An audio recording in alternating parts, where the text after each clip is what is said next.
On our journey around Bulgaria, we started in the north of the Black Sea coast, visited a couple of places over there, and then we headed inland to see the Shipka Memorial, which was in last week's video. We had a quick visit back to the coast to Nesevar, and now we've come back inland to explore this area.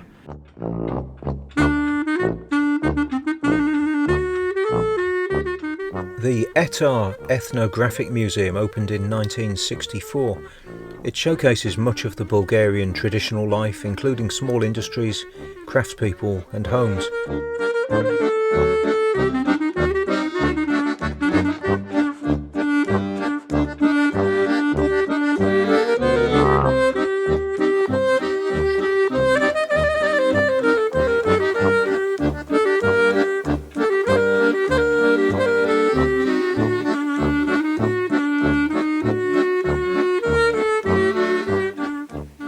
A particular feature are the operational water facilities. These are all original and are used for making braid, milling grain, processing wood, metal and textiles. A whole system of canals and water supply mechanisms bring water from the river to power all of these facilities.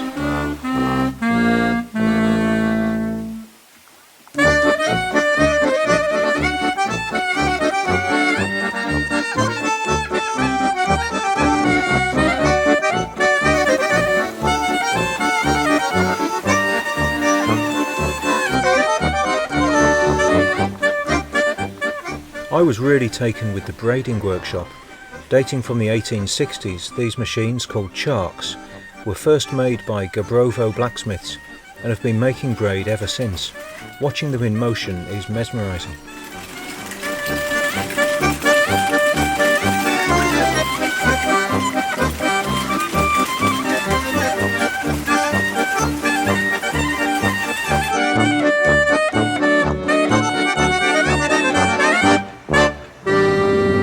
So this is the Shipka Pass.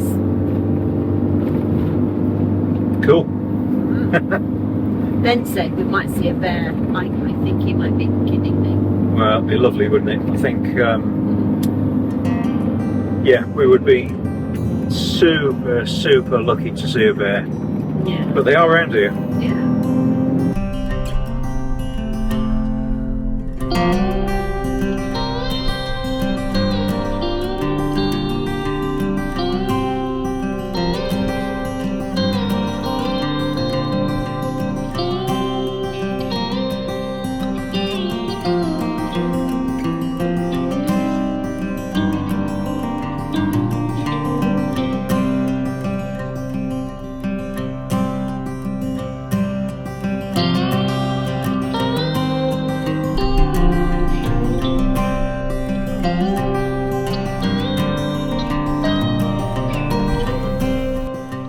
Good afternoon.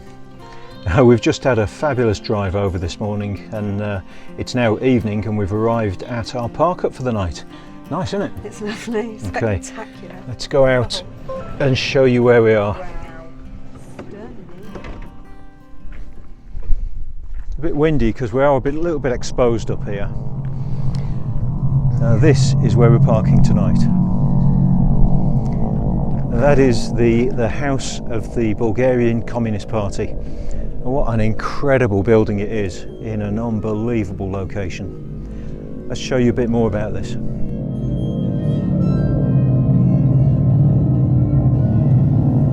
Buzludzha, officially called the Memorial House of the Bulgarian Communist Party, was designed by architect Georgy Stolav. Work commenced on its construction on the 23rd of January 1974 and was completed in 1981. 6,000 people worked on the construction, including engineers, artists, designers, sculptors, labourers and soldiers. It's a huge building in height and width, positioned on the peak of Buzludzha in the Balkans. It can be seen for miles around. It's just a few miles along the ridge from the Shipka Pass and Shipka Monument. The stones for the mosaics and glass for the adorning ruby star came from Ukraine. The mosaics inside the building told the story of the triumph of the Communist Party in Bulgaria. It functioned as a public museum and a venue for events held by the party.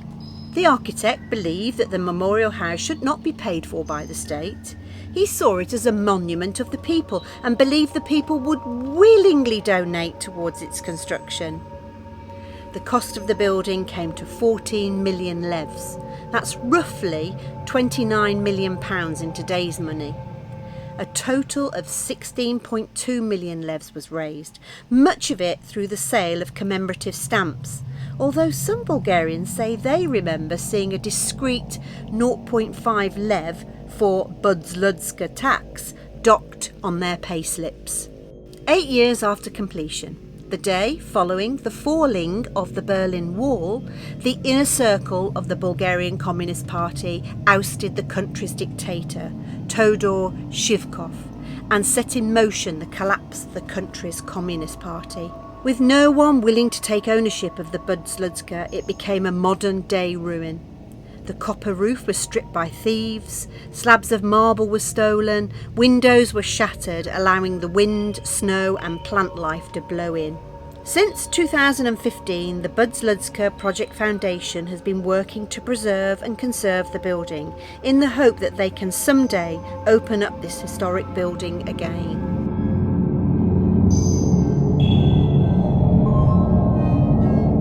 Good morning. Good morning. Well, we have spent the night here, parked up outside this place. Crazy place. This really, really crazy place. Crazy place. That's the view out the front of the van at the moment, from our parking spot. And that was, it was quite a blustery night, wasn't it? A very windy, It was. windy night. Yeah. It was yeah. really. And not that it rocked the van, it just so noisy. Yeah. And no grizzly bears. No bears. But also no other cars or anything like that. Nothing to disturb us apart from a bit of a breeze. And just an amazing place to wake up. Yeah, that was the view out of the van this morning. Incredible. And that in front there. So we're moving on now to another monument. Shipka is visible from Buzludzha and vice versa. The battle for the Shipka Pass was a fierce one. It's a very complex part of history, and to try to explain all the nuances here would be impossible. That said, the battles fought in 1877 to 78 by Russian troops with the help of Bulgarian volunteers to repel advances by the Ottomans were decisive in winning Bulgaria's independence again. As in all wars, very many lives were lost in harrowing circumstances, and the Shipka Monument is a moving tribute to their sacrifice. It's situated on the Shipka Pass in the Balkan Mountains, overlooking the village of Shipka. Well, we've got a really special day today. We're actually meeting up with some friends, Danny and Bill, and we're going to see some more things in Shipka, and then a really special treat later on. We're actually going, Danny is Bulgarian, and we're going to her grandma's for a family meal, so that's something we're really, really looking forward to. So yeah, how lovely is that? The Shipka Memorial Church was built immediately after the battles for the Shipka Pass to remember the very many Russians and Bulgarians that died there. It opened in 1902. To put the scale of the battles into perspective, the bells in this church were cast from the melted down metal from all of the spent cartridges that were recovered from the mountains after the battles. The largest bell weighs 12 tons.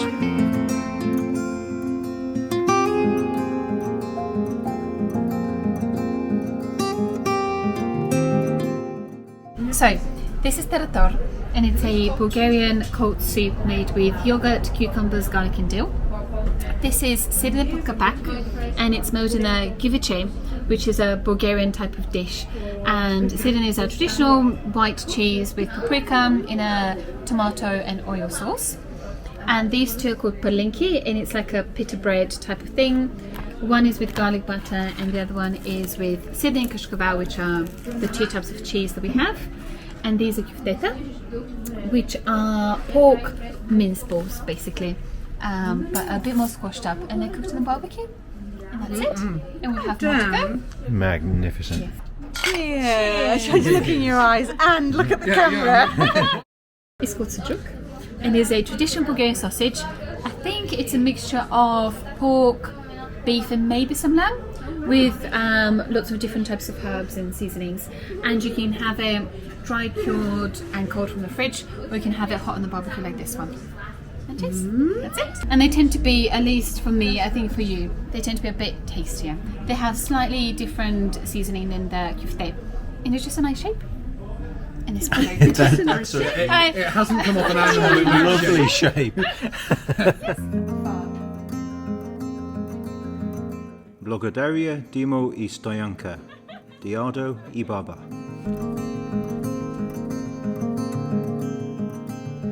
So it's a small museum or like a house of lace, and there's all sorts of different type of equipment that people used to make lace with. It was a real trade. Every girl at school, you would sit for hours and hours, you would make lace, and that was the trade, that was the talent of the women in Kawafir. So there's all sorts of different lace patterns that we can have a look in there.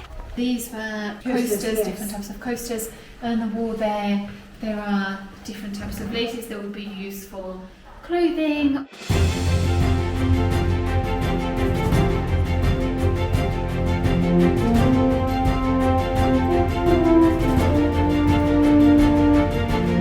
Who's this guy then, Bill? Oh, this is, well, we need a Bulgarian to tell us really about Botev. Well, Botev is the great Bulgarian revolutionary and poet. He died near here, he was born just over there. Yes, he died in his early 30s after many years. He was killing the Ottomans Oh, he was killing the en Ottomans. masse until they killed him. But Yes, yes. but he was a good guy in the world of bad guys.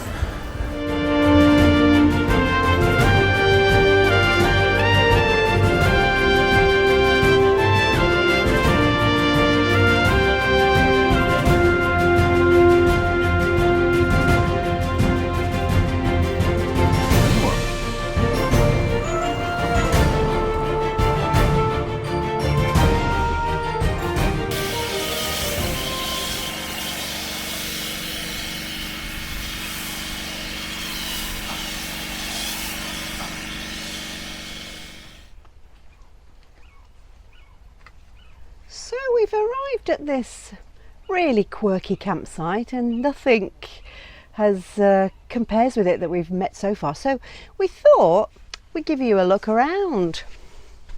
Follow me. At the moment, it's empty.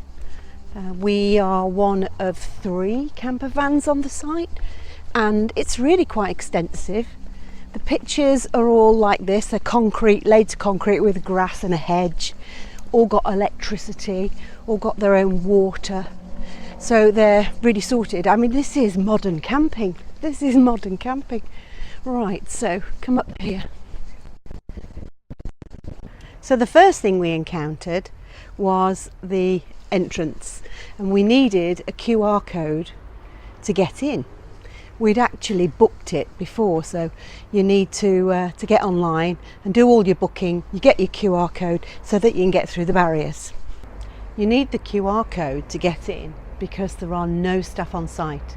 There's no reception, you're all on your own.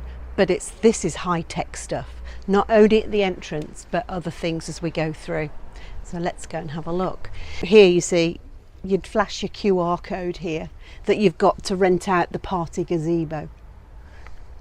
Cool, all cool. Right, so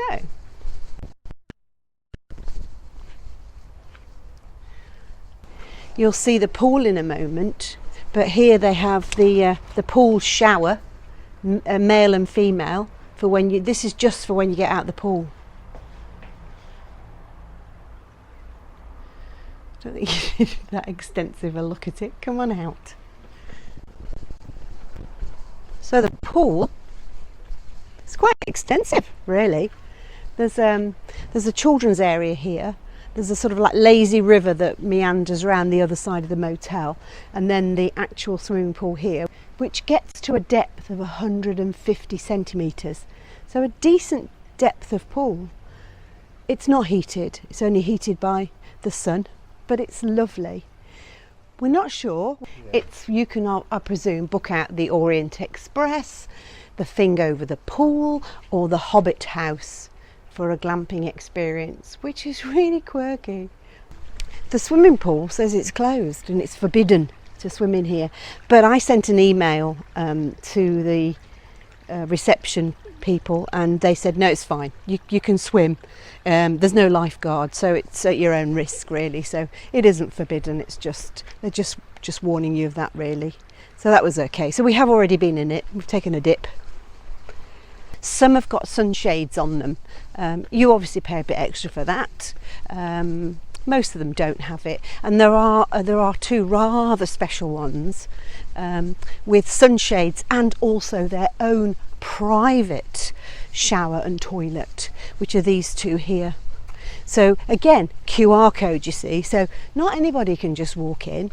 You've got to have the QR code for this particular facility. So here we go. So just to test that out. Yep, I can't get in, I'd need the QR code. This site is situated 5 miles from the city of Plovdiv, and all around it there's brand new buildings, lots of apartments. The hospital looks new that's next door, the motel looks new, all this looks very new. So the first thing we encountered, children's playground, which incidentally we pitched up next to. Didn't tell us that on the map. There are no children here though, so yeah, it's only little, but it's really nice. No, you will break that.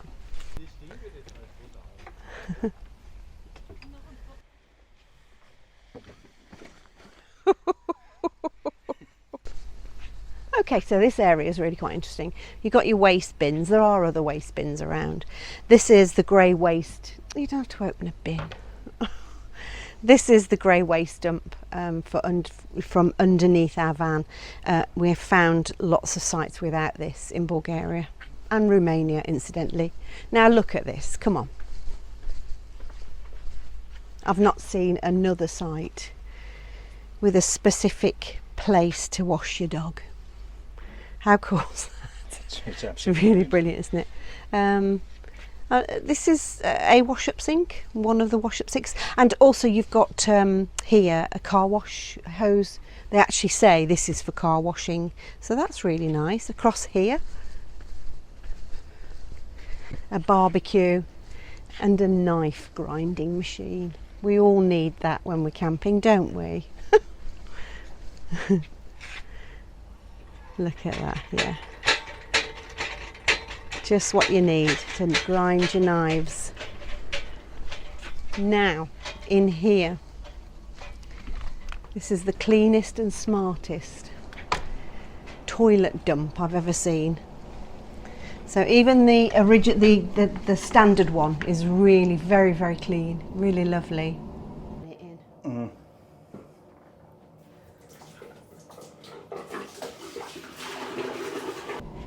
And then we've got this super duper one.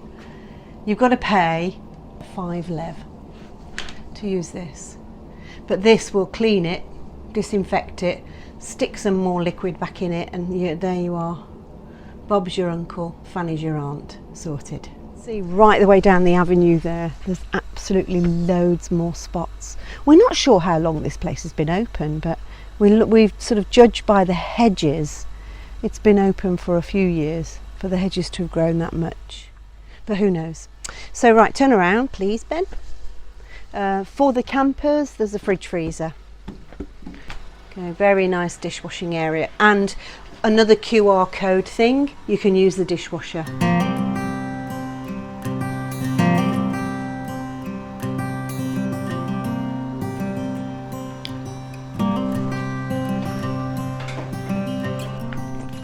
So into the sanitary room they call it.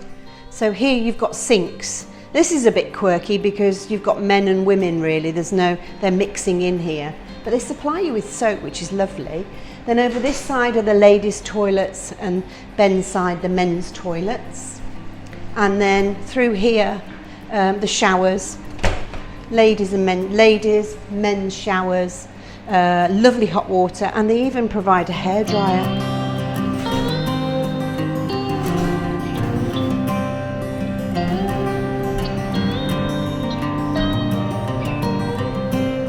And in here we've got the washing room, and again your QR code needed here to operate these. You may have booked them before you entered the campsite, or you can do them afterwards. That's not a problem. Very nice washers, aren't they? Lovely. And dryers too, if you want that. Now, I've never seen this before in any campsite I've been on. Let's see if that works, eh? That's the tour of the site completed. I think you'll agree it's really different, and yeah, it's cost €26 for the van and the two of us for a night, and it's called Glamping Alliance. And yeah, it's probably expensive for Bulgarian standards, but we are only a short trip from Plovdiv, which is the second largest city in Bulgaria, and there's lots and lots of lovely stuff to see. And I just think, actually, because it is so unusual, that's not a bad price. Join us next week when we will be visiting Plovdiv, Bulgaria's second city. Don't forget to subscribe and click the little bell so you can get notified. Check out all of our other videos on our channel and comment below if there's anything you want to know. See you next week.